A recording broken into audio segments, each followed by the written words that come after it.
Guys, welcome back to the channel. So finally ಇವತ್ತಿನ final SmackDown ಕೂಡ ಮುಗ್ದಿದೆ. Before clash in Paris ಏನೇನಾಯ್ತು ಇವತ್ತಿನ ಸ್ಮ್ಯಾಕ್ ಡೌನ್ ಅಲ್ಲಿ ಅಂತ ಸಂಪೂರ್ಣ ಮಾಹಿತಿನ ತಿಳಿಸ್ಕೊಡ್ತೀನಿ. ವಿಡಿಯೋ ತುಂಬಾ ಇಂಟ್ರೆಸ್ಟಿಂಗ್ ಆಗಿರುತ್ತೆ. ಬನ್ನಿ ವಿಡಿಯೋನ ಶುರು ಮಾಡೋಣ. ಶೋನ ಓಪನಿಂಗ್ ಅಲ್ಲಿ ನಮಗೆ ಲೋಗನ್ ಪಾಲ್ ಅವರ ಎಂಟ್ರಿ ನೋಡೋದಕ್ಕೆ ಸಿಗುತ್ತೆ. ಲೋಗನ್ ಪಾಲ್ ಅವರು ಬರ್ತಿದ್ದಂಗೆ ಇಡೀ ಫ್ರಾನ್ಸ್ ನ ಕ್ರೌಡ್ ಬೂ ಮಾಡೋದಕ್ಕೆ ಶುರು ಮಾಡ್ಬಿಡುತ್ತೆ. ಲೋಗನ್ ಪಾಲ್ ಅವರು ಕೂಡ ರಿಂಗ್ ಗೆ ಬರ್ತಾರೆ ಅಂಡ್ ಹೇಳ್ತಾರೆ, ನಿಜವಾಗ್ಲೂ ನೀವೇನೇ ಕೆಟ್ಟ ಕೆಟ್ಟ ಚಾನ್ಸ್ ಗಳನ್ನ ಮಾಡಿದ್ರು ಕೂಡ ಡಬ್ಲ್ಯೂ ಅವರು ಅದನ್ನ ಮ್ಯೂಟ್ ಮಾಡ್ತಾರೆ. ಅದಕ್ಕೋಸ್ಕರ ನಾನು ತಲೆ ಕೆಡಿಸ್ಕೊಳ್ಳೋದಿಲ್ಲ. ಜಾನ್ ಸಿನಾ ನನ್ನ ಬಗ್ಗೆ ಏನೇನೋ ಕೆಟ್ಟದಾಗಿ ಮಾತಾಡಿದ್ದಾನೆ, ಬಟ್ ಒಂದು ವಿಚಾರನ ನಾನು ಇಲ್ಲಿ ಕ್ಲಿಯರ್ ಆಗಿ ತಿಳಿಸ್ಕೊಡ್ತೀನಿ. ಡಬ್ಲ್ಯೂ ಇಷ್ಟು ಮುಂದುವರಿಯೋದಕ್ಕೆ ಮೈನ್ ರೀಸನ್ ನಾನೇ. ಡಬ್ಲ್ಯೂ ಅವರು ನೆಟ್ಫ್ಲಿಕ್ಸ್ ಡೀಲ್ ಮಾಡ್ಕೊಳ್ಳೋದಕ್ಕೂ ಕೂಡ ಕಾರಣ ನಾನೇ. ಡಬ್ಲ್ಯೂ ಅವರು ESPN ಜೊತೆ ಡೀಲ್ ಮಾಡ್ಕೊಳ್ಳೋದಕ್ಕೂ ಕೂಡ ಕಾರಣ ನಾನೇ. ಸೊ TKO ಅವರು ನನಗೆ ಮೊದಲು ಥ್ಯಾಂಕ್ಸ್ ನ ತಿಳಿಸ್ಬೇಕು. ಅಷ್ಟೇ ಯಾಕೆ, ನಾನು ಡಬ್ಲ್ಯೂ ಕಂಪನಿಗೆ ಪ್ರೈಮ್ ನ ತಗೊಂಡೆ, ಯಾಕಂದ್ರೆ WWE ನ ಡಬ್ಲ್ಯೂ ಮೀ ಮಾಡ್ಕೊಳ್ಳೋದಕ್ಕೆ. ಬಟ್ ಇದ್ಯಾವುದು ಕೂಡ ಜಾನ್ ಸಿನಾಗೆ ಅರ್ಥ ಆಗೋದಿಲ್ಲ. ಅವನು ಬರೀ ಡವ್ ಮಾಡ್ತಾ ಇರ್ತಾನೆ, ಕ್ರೌಡ್ ನ ಪ್ರೀತಿ ಮಾಡೋ ರೀತಿ ಅಂತ ನಮ್ಮ ಲೋಗನ್ ಪಾಲ್ ಅವರು ಮಾತಾಡ್ತಾ ಫ್ರಾನ್ಸ್ ಅಲ್ಲೂ ಕೂಡ ಏನೇನೋ ಮಾತಾಡ್ತಾ ಇರ್ತಾರೆ. ಅದಕ್ಕೆ ಇಡೀ ಕ್ರೌಡ್ ಲೋಗನ್ ಪಾಲ್ ಅವರಿಗೆ ಬೂ ಮಾಡ್ತಾ ಇರುತ್ತೆ. ಸಡನ್ ಆಗಿ ನಮಗೆ ಸಿನೇಷನ್ ಲೀಡರ್ ಜಾನ್ ಸಿನಾ ಅವರ ಎಂಟ್ರಿ ನೋಡೋದಕ್ಕೆ ಸಿಗುತ್ತೆ. ಜಾನ್ ಸಿನಾ ಅವರು ಫುಲ್ ಎಂಜಾಯ್ಮೆಂಟ್ ಅಲ್ಲಿ ಬರ್ತಾರೆ ಅಂಡ್ ಕ್ರೌಡ್ ಕೂಡ ನಮ್ಮ ಜಾನ್ ಸಿನಾ ಅವರ ಥೀಮ್ ಸಾಂಗ್ ನ ಆಡ್ತಾ ಇರುತ್ತೆ. ನಮ್ಮ ಜಾನ್ ಸಿನಾ ಅವರು ಕೂಡ ಖುಷಿಯಲ್ಲಿ ರಿಂಗ್ ಗೆ ಬರ್ತಾರೆ ಅಂಡ್ ಅನೌನ್ಸರ್ ಕೂಡ ನಮ್ಮ ಜಾನ್ ಸಿನಾ ಅವರ ಪ್ರೆಸೆನ್ಸ್ ನ ಇಡೀ ಫ್ರಾನ್ಸ್ ಗೆ ಅಫಿಷಿಯಲ್ ಆಗಿ ಅನೌನ್ಸ್ ಕೂಡ ಮಾಡ್ತಾರೆ. ಅಂಡ್ ಅದಾದ್ಮೇಲೆ ನಮ್ಮ ಜಾನ್ ಸಿನಾ ಅವರು ಲೋಗನ್ ಪಾಲ್ ಅವರಿಗೆ ಹೇಳ್ತಾರೆ, ಲೋಗನ್ ಪಾಲ್ ನಿಜವಾಗ್ಲೂ ಕೂಡ ನೀನು ಸ್ಟುಪಿಡ್ ಅಂಡ್ ಬರೀ ನೀನು ಸ್ಟುಪಿಡ್ ಅಷ್ಟೇ ಅಲ್ಲ, ನೀನು ವಾನಬಿ ರೀತಿನೂ ಕೂಡ ಆಗಿದ್ಯಾ.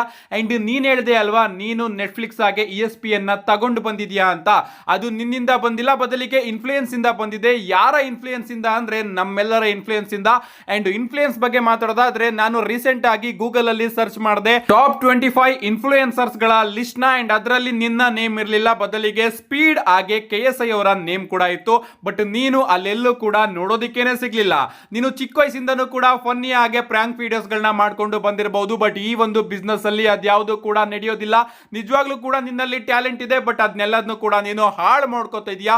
ನಿನಗೆ ಈ ಒಂದು ಬಿಸ್ನೆಸ್ ಅಲ್ಲಿ ಯಾವ ರೀತಿ ಬರಬೇಕು ಅಂತ ಗೊತ್ತು, ಈ ಒಂದು ಬಿಸ್ನೆಸ್ ಬಗ್ಗೆ ನೀನು ಕಂಪ್ಲೀಟ್ ಆಗಿ ತಿಳಿದುಕೊಂಡಿಲ್ಲ. ಅಂಡ್ ಇಲ್ಲಿ ಇರ್ತಕ್ಕಂತಹ ಕ್ರೌಡ್ ನ ರೆಸ್ಪೆಕ್ಟ್ ನ ಯಾವ ರೀತಿ ಗಳಿಸ್ಕೊಳ್ಳೋದು ಅಂತಾನು ಕೂಡ ನಿನಗೆ ಗೊತ್ತಿಲ್ಲ.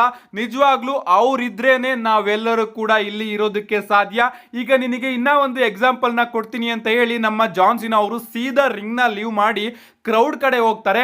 ಅಂಡ್ ನಿಮ್ಮೆಲ್ಲರಿಗೂ ಕೂಡ ನೆನಪಿರಬಹುದು, ನಮ್ಮ ಜಾನ್ ಸಿನಾ ಅವರು ಹೀಲ್ ಟರ್ನ್ ಆದಾಗ ಒಬ್ಬ ಪಾಪುನ ಅವರು ಬೈದಿರ್ತಾರೆ ಅಂಡ್ ಅದೇ ಪಾಪು ಅಲ್ಲಿ ಇರುತ್ತೆ. ಅಂಡ್ ಅವರ ಬಳಿ ಹೋಗ್ಬಿಟ್ಟು ನಮ್ಮ ಜಾನ್ ಸಿನಾ ಅವರು ಸಾರಿನ ಕೇಳ್ತಾರೆ ಅಂಡ್ ಹೇಳ್ತಾರೆ ಈ ರೀತಿ ಕ್ರೌಡ್ ರೆಸ್ಪೆಕ್ಟ್ ನ ಗಳಿಸ್ಕೋಬೇಕು ಅಂತ. ಅಂಡ್ ಅದನ್ನ ನಮ್ಮ ಲೋಗನ್ ಪಾಲ್ ಅವರು ನೋಡ್ತಾ, ನಿಜವಾಗ್ಲೂ ಇಲ್ಲಿ ನಾವ್ ಏನ್ ಮಾಡ್ತಾ ಇದೀವಿ ಅಂತಾನೆ ಅರ್ಥ ಆಗ್ತಾ ಇಲ್ಲ, ನಾವಿಲ್ಲಿ ಪ್ರೋಮೋ ಕಟ್ ಮಾಡ್ತಾ ಇದೀವೋ ಅಥವಾ ಮೇಕ್ ಎ ವಿಶ್ ಕಾಂಪಿಟೇಷನ್ ನಡೆಸ್ತಾ ಇದೀವೋ ಅಂತ ಹೇಳ್ತಾರೆ. ಅಂಡ್ ಜಾನ್ ಸಿನಾ ಅವ್ರನ್ನ ಲೋಗನ್ ಪಾಲ್ ಅವರು ಸ್ಟುಪಿಡ್ ಅಂತ ಕರೀತಾರೆ. ಅಂಡ್ ಆಗ ಜಾನ್ ಸಿನಾ ಅವರು ಮತ್ತೊಮ್ಮೆ ರಿಂಗಿಗೆ ಬಂದು, ಸ್ಟುಪಿಡ್ ನಾನಲ್ಲ, ಸ್ಟುಪಿಡ್ ನೀನು.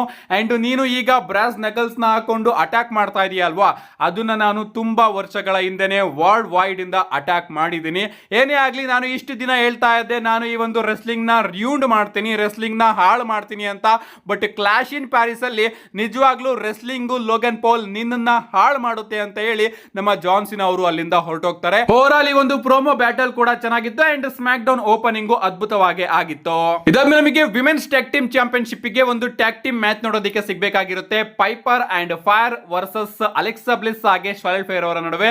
ಬಟ್ ಡಬ್ಲ್ಯೂ ಅವರು ಅಫಿಷಿಯಲ್ ಆಗಿ ಅನೌನ್ಸ್ ಮಾಡಿರ್ತಾರೆ, ಪೈಪರ್ ನೆವಿನ್ ಅವರು ಈ ಒಂದು ಮ್ಯಾಚ್ ಅಲ್ಲಿ ಕಂಪೀಟ್ ಮಾಡೋದಕ್ಕೆ ಆಗೋದಿಲ್ಲ, ಅದ್ರ ಬದಲು ಚೆಲ್ಸಿಯಾ ಗ್ರೀನ್ ಅವರು ಇರ್ತಾರೆ ಅಂತ. ಬಟ್ ಈ ಒಂದು ಮ್ಯಾಚ್ ಪ್ರಾರಂಭ ಆಗೋದಕ್ಕಿಂತ ಮುಂಚೆನೆ ಶಾರ್ಲೆಟ್ ಫ್ಲೇರ್ ಹಾಗೆ ಅಲೆಕ್ಸಾ ಬ್ಲಿಸ್ ಅವರು ಎಂಟ್ರಿನ ಕೊಡಬೇಕಾದ್ರೇನೆ ನಮ್ಮ ಚೆಲ್ಸಿಯಾ ಗ್ರೀನ್ ಹಾಗೆ ಫೈರ್ ಅವರು ಬಂದು ಇವರಿಬ್ರು ಮೇಲೂ ಕೂಡ ಅಟ್ಯಾಕ್ ಮಾಡೋದಕ್ಕೆ ಶುರು ಮಾಡ್ತಾರೆ. ಅಂಡ್ ನಮ್ಮ ಶಾರ್ಲೆಟ್ ಫ್ಲೇರ್ ಅವರ ನೀಗೆ ಏಟ್ ಆಗುತ್ತೆ ಅಂಡ್ ಅದರಿಂದ ಶಾರ್ಲೆಟ್ ಫ್ಲೇರ್ ಅವರನ್ನು ಕೂಡ ಈ ಒಂದು ಮ್ಯಾಚ್ ಇಂದ ಕರ್ಕೊಂಡು ಹೋಗಲಾಗುತ್ತೆ. ಅಂಡ್ ಈ ಒಂದು ಮ್ಯಾಚ್ ಟ್ಯಾಗ್ ಟೀಮ್ ಮ್ಯಾಚ್ ಇಂದ ನಮ್ಮ ಚೆಲ್ಸಿಯಾ ಗ್ರೀನ್ ಹಾಗೆ ಅಲೆಕ್ಸಾ ಬ್ಲಿಸ್ ಅವರ ನಡುವೆ ಸಿಂಗಲ್ಸ್ ಮ್ಯಾಚ್ ಆಗಿ ಕನ್ವರ್ಟ್ ಆಗುತ್ತೆ.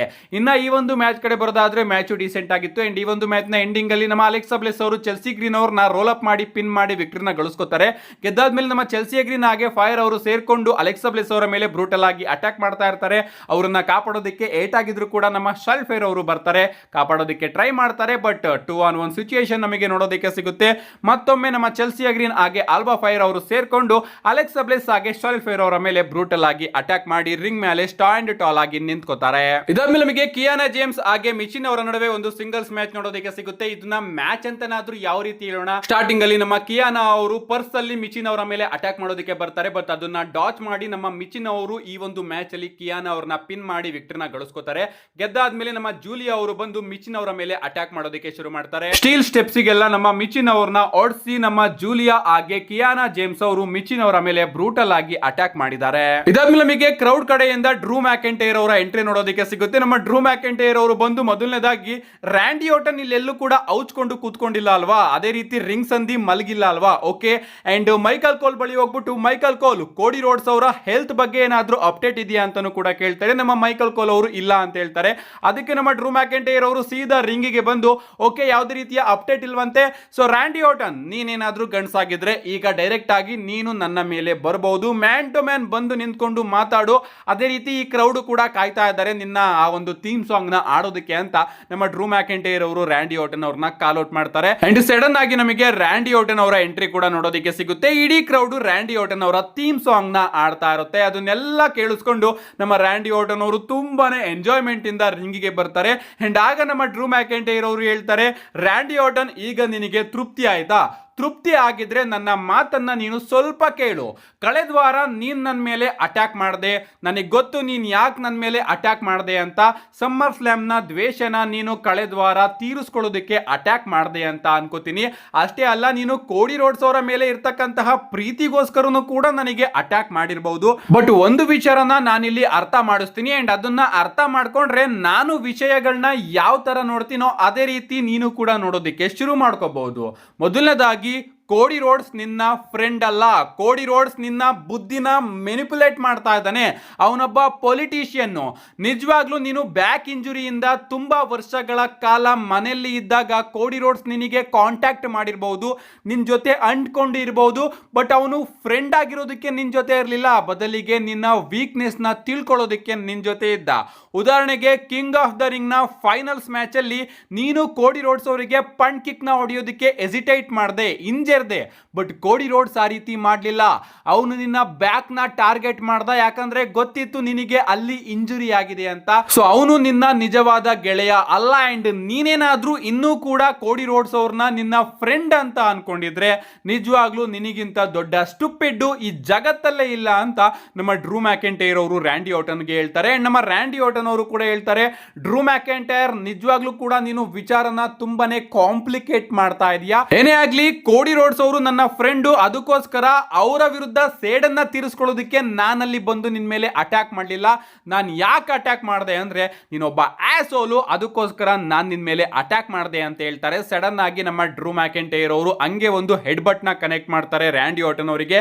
ಅಂಡ್ ಇಲ್ಲಿ ಒಂದು ಬ್ರಾಲ್ ಕೂಡ ನಮಗೆ ನೋಡೋದಕ್ಕೆ ಸಿಗುತ್ತೆ. ನಮ್ಮ ಡ್ರೂ ಮ್ಯಾಕೆಂಟೈರ್ ಅವರು ಕ್ಲೇಮೋರ್ ನ ಕನೆಕ್ಟ್ ಮಾಡೋದಕ್ಕೆ ಹೋದಾಗ ಅದರಿಂದ ನಮ್ಮ ರ್ಯಾಂಡಿ ಆರ್ಟನ್ ಅವರು ತಪ್ಪಿಸ್ಕೊಂಡು ಡ್ರೂ ಮ್ಯಾಕೆಂಟೈರ್ ಅವರಿಗೆ ಒಂದು ಡಿಡಿಟಿ ನ ಕನೆಕ್ಟ್ ಮಾಡಿ ಆರ್ಕೆ ಹೋಗು ಕೂಡ ರೆಡಿ ಆಗ್ತಾ ಇರ್ತಾರೆ. ಬಟ್ ಸಡನ್ ಆಗಿ ಅಫಿಷಿಯಲ್ಸ್ ಗಳು ಹಾಗೆ ಸೆಕ್ಯೂರಿಟಿ ಗಾರ್ಡ್ಸ್ ಗಳು ಬರ್ತಾರೆ. ನಮ್ಮ ರ್ಯಾಂಡಿ ಆರ್ಟನ್ ಅವ್ರನ್ನ ತಡೆಯೋದಕ್ಕೆ ಟ್ರೈ ಮಾಡ್ತಾರೆ. ನಮ್ಮ ರ್ಯಾಂಡಿ ಆರ್ಟನ್ ಅವರು ನಿಂತ್ಕೋತಾರ, ಸೀದಾ ಸೆಕ್ಯೂರಿಟಿ ಗಾರ್ಡ್ಸ್ ಗಳಿಗೆನೆ ಆರ್ಕೆವನ್ನ ಹಾಕೋದಕ್ಕೆ ಶುರು ಮಾಡ್ತಾರೆ. ಎಲ್ಲರಿಗೂ ಕೂಡ ಆರ್ಕೆವನ್ನ ಹಾಕ್ದಾಗ ನಮ್ಮ ಡ್ರೂ ಮ್ಯಾಕೆಂಟೈರ್ ಅವರು ಪಂಡ್ ಕಿಕ್ ನ ಪೊಸಿಷನ್ ಗೆ ಬರ್ತಾ ಇರ್ತಾರೆ. ಅಂಡ್ ಆಗ ನಮ್ಮ ರ್ಯಾಂಡಿ ಆರ್ಟನ್ ಅವರು ಡ್ರೂ ಮ್ಯಾಕೆಂಟೈರ್ ಅವರಿಗೆ ಪಂಡ್ ಕಿಕ್ ನ ಹೊಡೆಯೋದಕ್ಕೆ ರೆಡಿ ಆಗ್ತಾರೆ. ಬಟ್ ನಮ್ಮ ಡ್ರೂ ಮ್ಯಾಕೆಂಟೈರ್ ಅವರಿಗೆ ಗೊತ್ತಾಗುತ್ತೆ ನಾನೇನಾದ್ರೂ ರಿಂಗ್ ಮೇಲ್ಗಡೆನೆ ಇದ್ರೆ ಇವತ್ತು ನನ್ನ ಕತೆ ಮುಗ್ದೋಗುತ್ತೆ ಅಂತ. ಅಂಡ್ ಹಂಗೆ ನಮ್ಮ ಡ್ರೂ ಮ್ಯಾಕೆಂಟೈರ್ ಅವರು ರಿಂಗ್ ಇಂದ ಎಸ್ಕೇಪ್ ಆಗ್ತಾರೆ. ಏನೇ ಆಗ್ಲಿ ಗೈಸ್, ಈ ಒಂದು ಸೆಗ್ಮೆಂಟ್ ಕೂಡ ಅಮೇಜಿಂಗ್ ಆಗಿತ್ತು. ಇದಾದ್ಮೇಲೆ ನಮಗೆ ಡಬ್ಲ್ಯೂ ಟ್ಯಾಗ್ ಟೀಮ್ ಚಾಂಪಿಯನ್ಶಿಪ್ ಗೆ ನಂಬರ್ 1 ಕಂಟೆಂಡರ್ ಮ್ಯಾಚ್ ನೋಡೋದಕ್ಕೆ ಸಿಗುತ್ತೆ. ಮಿಸ್ ಅಂಡ್ ಮೆಲ್ಲೋ ವರ್ಸಸ್ ಸ್ಟ್ರೀಟ್ ಪ್ರಾಫಿಟ್ ಅವರ ನಡುವೆ. ಈ ಒಂದು ಮ್ಯಾಚ್ ಕಡೆ ಬರೋದಾದ್ರೆ ಮ್ಯಾಚ್ ಡಿಸೆಂಟ್ ಆಗಿ ಸಾಕ್ತಾ ಇರುತ್ತೆ. ಬಟ್ ಮ್ಯಾಚ್ ನಡಿಬೇಕಾದ್ರೇನೆ ನಮ್ಮ ವೈಡ್ 6 ಅವರು ಸಡನ್ ಆಗಿ ಅಪಿಯರ್ ಆಗ್ತಾರೆ. ಅಂಡ್ ಅವ್ರನ್ನ ನೋಡಿ ನಮ್ಮ ಮಿಸ್ ಅವರು ಹಂಗೆ ಡಿಸ್ಟ್ರಾಕ್ಟ್ ಆಗ್ತಾರೆ. ಡಿಸ್ಟ್ರಾಕ್ಟ್ ಆದ ಕೂಡಲೇ ಇಲ್ಲಿ ನಮ್ಮ ಸ್ಟ್ರೀಟ್ ಪ್ರಾಫಿಟ್ ಅವರು ಆ ಒಂದು ಚಾನ್ಸ್ ನ ಯೂಸ್ ಮಾಡಿಕೊಂಡು ಮಿಸ್ ಅವರ ಮೇಲೆ ಅಟ್ಯಾಕ್ ಮಾಡಿ ಕಾರ್ಮೆಲೋ ಎಸ್ ಅವರಿಗೆ ತನ್ನ ಫಿನಿಶರ್ ನ ಕನೆಕ್ಟ್ ಮಾಡಿ ಅವರನ್ನ ಪಿನ್ ಮಾಡೋದ್ರ ಮುಖಾಂತರ ಸ್ಟ್ರೀಟ್ ಪ್ರಾಫಿಟ್ ಅವರು ವಿನ್ ಆಗಿದ್ದಾರೆ. ಅಂಡ್ ಡಬ್ಲ್ಯೂ ಅವರು ಅಫಿಷಿಯಲ್ ಆಗಿ ಸ್ಟ್ರೀಟ್ ಪ್ರಾಫಿಟ್ ಹಾಗೆ ವೈಡ್ 6 ಅವರ ನಡುವೆ ಡಬ್ಲ್ಯೂ ಟ್ಯಾಗ್ ಟೀಮ್ ಚಾಂಪಿಯನ್ಶಿಪ್ ಗೆ ಕ್ಲಾಶ್ ಇನ್ ಪ್ಯಾರಿಸ್ ಗೆ ಮ್ಯಾಚ್ ನ ಅಫಿಷಿಯಲ್ ಆಗಿ ಕನ್ಫರ್ಮ್ ಮಾಡಿದೆ. ಸೊ ಈ ಒಂದು ಮ್ಯಾಚ್ ಕೂಡ ಕ್ಲಾಶ್ ಇನ್ ಪ್ಯಾರಿಸ್ ಅಲ್ಲಿ ನಮಗೆ ನೋಡೋದಕ್ಕೆ ಸಿಗ್ತಾ ಇದೆ. ಸೊ ಇದನ್ನು ಕೂಡ ಡಬ್ಲ್ಯೂ ಅವರು ಶೋ ಫಿಲ್ಲರ್ ರೀತಿನೇ ಆಡ್ ಮಾಡಿದ್ದಾರೆ. ಇದಾದ್ಮೇಲೆ ನಮಗೆ ಶೋನ ಮೈನ್ ಇವೆಂಟ್ ನೋಡೋದಕ್ಕೆ ಸಿಗುತ್ತೆ. ಯುನೈಟೆಡ್ ಸ್ಟೇಟ್ ಚಾಂಪಿಯನ್ಶಿಪ್ ಗೆ ಸ್ಯಾಮಿ ಝೈನ್ ಹಾಗೆ ಸೋಲೋ ಸಿಕೋವಾ ಅವರ ನಡುವೆ ಸಿಂಗಲ್ಸ್ ಮ್ಯಾಚ್. ಈ ಒಂದು ಮ್ಯಾಚ್ ಅಲ್ಲಿ ಸೋಲೋ ಸಿಕೋವಾ ಅವರ ಕಡೆ ಅವರ MFT ಕೂಡ ಇರುತ್ತೆ. ಇನ್ನ ಈ ಒಂದು ಮ್ಯಾಚ್ ಕಡೆ ಬರೋದಾದ್ರೆ ಮ್ಯಾಚ್ ಮಾತ್ರ ಅದ್ಭುತವಾದ ಪರ್ಫಾರ್ಮೆನ್ಸ್ಗಳು ನಮ್ಮ ಸ್ಯಾಮಿ ಝೈನ್ ಅವರ ಕಡೆಯಿಂದ ನೋಡೋದಕ್ಕೆ ಸಿಗುತ್ತೆ. ಅದೇ ಓಲ್ಡ್ ಅಂಡರ್ ಡಾಗ್ ರೀತಿ ಇವತ್ತು ನಮ್ಮ ಸ್ಯಾಮಿ ಝೈನ್ ಅವರು ಸ್ಮ್ಯಾಕ್ ಡೌನ್ ಅಲ್ಲೂ ಕೂಡ ನಮಗೆ ನೋಡೋದಕ್ಕೆ ಸಿಗ್ತಾರೆ. ಒಂದ್ ಟೈಮ್ ಅಲ್ಲಿ ಇಡೀ MFT ಅವರು ಸ್ಯಾಮಿ ಝೈನ್ ಅವರ ಮೇಲೆನೆ ಅಟ್ಯಾಕ್ ಮಾಡೋದಕ್ಕೆ ಶುರು ಮಾಡ್ತಾರೆ. ರೆಫ್ರಿ ನೋಡದೇ ಇರಬೇಕಾದ್ರೆ ಸಡನ್ ಆಗಿ ಇಲ್ಲಿ ನಮ್ಮ ಸ್ಯಾಮಿ ಝೈನ್ ಅವರನ್ನ ಕಾಪಾಡೋದಕ್ಕೆ ಜಿಮ್ಮಿ ಊಸೋ ಅವರು ಹುಡ್ಡಿ ಹಾಕೊಂಡು ಬರ್ತಾರೆ. ಜಿಮ್ಮಿ ಊಸೋ ಅವರು ಬಂದು MFT ಅವರ ಮೇಲೆ ಅಟ್ಯಾಕ್ ಮಾಡ್ತಾರೆ. ಬಟ್ ಇಲ್ಲಿ MFT ಅವರು ಜಿಮ್ಮಿ ಊಸೋ ಅವರ ಮೇಲೆನೆ ಅಟ್ಯಾಕ್ ಮಾಡೋದಕ್ಕೆ ಶುರು ಮಾಡಿದಾಗ ಜಿಮ್ಮಿ ಊಸೋನ ಕಾಪಾಡೋದಕ್ಕೆ ನಮ್ಮ ಜೇಕೋಬ್ ಫಾಟು ಅವರ ಎಂಟ್ರಿ ನೋಡೋದಕ್ಕೆ ಸಿಗುತ್ತೆ. ಜೇಕೋಬ್ ಫಾಟು ಹಾಗೆ ಜಿಮ್ಮಿ ಊಸೋ ಇವರಿಬ್ರು ಕೂಡ ಸೇರ್ಕೊಂಡು MFT ನ ಅಲ್ಲಿಂದ ಕರ್ಕೊಂಡು ಹೋಗ್ತಾರೆ. ಅಂಡ್ ಈ ಒಂದು ಮ್ಯಾಚ್ ಪ್ಯೂರ್ ಸಿಂಗಲ್ಸ್ ಮ್ಯಾಚ್ ಆಗಿ ಕನ್ವರ್ಟ್ ಆಗುತ್ತೆ. ಅಂಡ್ ಇನ್ನ ಈ ಒಂದು ಮ್ಯಾಚ್ ಅಲ್ಲಿ ನಮ್ಮ ಸೋಲೋ ಸಿಕೋವಾ ಅವರು ಈ ಒಂದು ಮ್ಯಾಚ್ ನ ಕೌಂಟ್ ಔಟ್ ಇಂದ ಗೆಲ್ಲೋಣ ಅಂತ ಸ್ಯಾಮಿ ಝೈನ್ ಅವರನ್ನ ಅನೌನ್ಸರ್ ಟೇಬಲ್ ಮೇಲ್ಗಡೆ ಬಡ್ಚಾಕ್ ಬಿಡ್ತಾರೆ. ಬಟ್ ರೆಫ್ರಿ 10 ಏಳ್ಸೋ ಅಷ್ಟೊತ್ತಿಗೆ ನಮ್ಮ ಸ್ಯಾಮಿ ಝೈನ್ ಅವರು ರಿಂಗ್ ಒಳಗಡೆ ಬರ್ತಾರೆ. ಏನೇ ಆಗ್ಲಿ ಇವತ್ತು ನಮ್ಮ ಸ್ಯಾಮಿ ಝೈನ್ ಅವರು ಗೆಲ್ಲೇಬೇಕು ಅಂತ ಬಂದಿದ್ರು, ಅದೇ ರೀತಿ ಗೆದ್ದಿದ್ದಾರೆ. ಒಂದ್ ಟೈಮ್ ಅಲ್ಲಿ ನಮ್ಮ ಸೋಲೋ ಸಿಕೋವಾ ಅವರು ಸುಮೋವನ್ ಸ್ಪೈಕ್ ನ ಹಾಕೋದಕ್ಕೆ ಹೋದಾಗ ನಮ್ಮ ಸ್ಯಾಮಿ ಝೈನ್ ಅವರು ಅದನ್ನ ತಪ್ಪಿಸ್ಕೊಂಡು ಸೋಲೋ ಸಿಕೋವಾ ಅವ್ರನ್ನ ರಿಂಗ್ ಕಾರ್ನರ್ ಗೆ ತಳ್ತಾರೆ. ಸಡನ್ ಆಗಿ ಓಡ್ ಬಂದು ಒಂದು ಹಲವಾ ಕಿಕ್ ನ ಕನೆಕ್ಟ್ ಮಾಡ್ತಾರೆ. ಸೋಲೋ ಸಿಕೋವಾ ಅವರು ಬಿದೋಗೋದಿಲ್ಲ, ಮತ್ತೊಮ್ಮೆ ಓಡ್ ಬಂದು ಇನ್ನ ಒಂದು ಹಲವಾ ಕಿಕ್ ನ ಕನೆಕ್ಟ್ ಮಾಡಿ ಸೋಲೋ ಸಿಕೋವಾ ಅವ್ರನ್ನ ಪಿನ್ ಮಾಡೋದ್ರ ಮುಖಾಂತರ ಇವತ್ತಿನ ಸ್ಮ್ಯಾಕ್ ಡೌನ್ ನಲ್ಲಿ ನಮ್ಮ ಸ್ಯಾಮಿ ಝೈನ್ ಅವರು ಹೊಸ ಯುನೈಟೆಡ್ ಸ್ಟೇಟ್ ಚಾಂಪಿಯನ್ ಆಗಿದ್ದಾರೆ. ಸೊ ಫೈನಲಿ ಈ ಒಂದು ಅಂಡರ್ ಡಾಗ್ ಗಿಮಿಕ್ ಎಲ್ಲ ಓವರ್ ಆಗಿದೆ. ಯಾಕಂದ್ರೆ ಇವತ್ತು ನಮ್ಮ ಸ್ಯಾಮಿ ಝೈನ್ ಅವರು ಹೊಸ ಚಾಂಪಿಯನ್ ಆಗಿದ್ದಾರೆ. ಅಂಡ್ ಅವರ ಚಾಂಪಿಯನ್ಶಿಪ್ ವಿಕ್ಟರಿ ಸೆಲೆಬ್ರೇಷನ್ ಕೂಡ ನಮಗೆ ಸ್ಮ್ಯಾಕ್ ಡೌನ್ ನಲ್ಲಿ ನೋಡೋದಕ್ಕೆ ಸಿಗುತ್ತೆ. ಈ ರೀತಿ ಇವತ್ತಿನ ಸ್ಮ್ಯಾಕ್ ಡೌನ್ ಎಂಡಿಂಗ್ ನಮಗೆ ನೋಡೋದಕ್ಕೆ ಸಿಗುತ್ತೆ. ಓವರ್ ಆಲ್ ಇವತ್ತಿನ ಸ್ಮ್ಯಾಕ್ ಡೌನ್ ಕಡೆ ಬರೋದಾದ್ರೆ ಒಂದು ಡೀಸೆಂಟ್ ಎಪಿಸೋಡ್ ಅಂತಾನೆ ಹೇಳ್ಬಹುದು. ಯಾವ ರೀತಿ Monday night Raw go home edition ನಮಗೆ ನೋಡೋದಕ್ಕೆ ಸಿಕ್ತೋ ಆ ಲೆವೆಲ್ ನ go home edition SmackDown ಆಗಿರ್ಲಿಲ್ಲ. ಅಫ್ಕೋರ್ಸ್ ಆಗಿರೋದು ಕೂಡ ಇಲ್ಲ, ಯಾಕಂದ್ರೆ ಸ್ಟಾರ್ ಪವರ್ ತುಂಬಾನೇ ಕಮ್ಮಿ ಇದೆ. ಅದಕ್ಕೋಸ್ಕರ ನಾನು ಇವತ್ತಿನ ಸ್ಮ್ಯಾಕ್ ಡೌನ್ಗೆ 3.5 ಸ್ಟಾರ್ ನ ಕೊಡ್ತಾ ಇದ್ದೀನಿ. ನಿಮ್ಗೆ ಅನಿಸ್ತು ಇವತ್ತಿನ ಸ್ಮ್ಯಾಕ್ ಡೌನ್? ನಿಮ್ಮ ಅನಿಸಿಕೆನ ಕಮೆಂಟ್ ಮಾಡಿ ಅಂತ ಹೇಳ್ತಾ see you guys in my next video.